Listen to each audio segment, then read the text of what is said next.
पिछले 10 दिन से महाराष्ट्र की राजनीति में चल रहा उथल पुथल आखिरकार अब समाप्त हो गया। शिंदे के बागी होने से लेकर उद्धव के इस्तीफे तक खूब राजनीति हुई।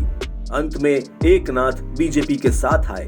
सबको उम्मीद थी कि बीजेपी के देवेंद्र फडणवीस एक बार फिर सीएम बनेंगे, लेकिन हुआ कुछ अलग। सीएम बने एकनाथ शिंदे, वही एकनाथ शिंदे जो एक समय ऑटो रिक्शा चलाते थे। आपको 10 पॉइंट में समझाते हैं शिंदे की जिंदगी का सफर। एकनाथ शिंदे का जन्म महाराष्ट्र के सतारा जिले के पहाड़ी जवाली में 9 फरवरी 1964 को हुआ।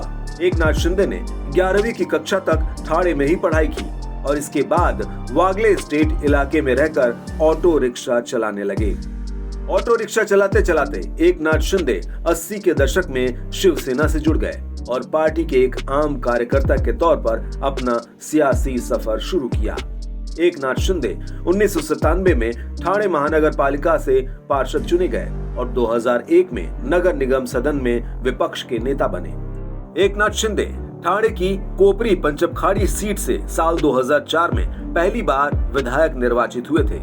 इसके बाद 2009, 2014 और 2019 में भी विधानसभा सदस्य निर्वाचित हुए। साल 2005 में नारायण राणे ने शिवसेना छोड़ दी, जिसके बाद एकनाथ शिंदे का कद पार्टी में बढ़ता चला गया।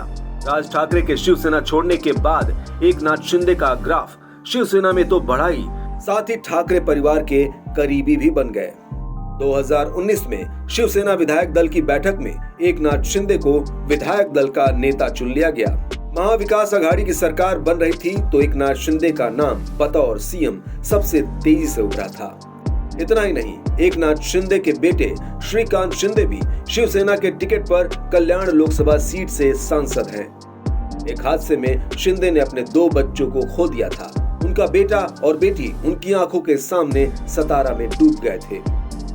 इस हादसे के बाद एकनाथ शिंदे ने राजनीति छोड़ दी थी, लेकिन आनंद दीघे उन्हें दोबारा राजनीति में लेकर आए।